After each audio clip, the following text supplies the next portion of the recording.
Okay, this will be my 23rd challenge lock video. We have ROBLOCKS challenge. Here's the key. It does work.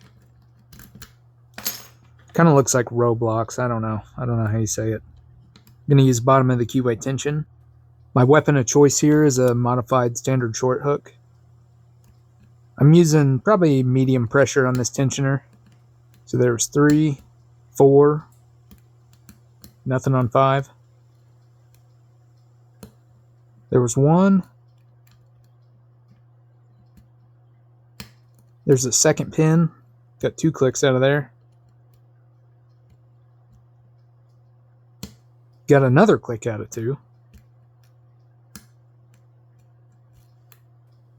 So I think I have everything set. I need to do a little kind of jiggle test on each one, see where I'm at. Maybe something else just needs a little bonus tap.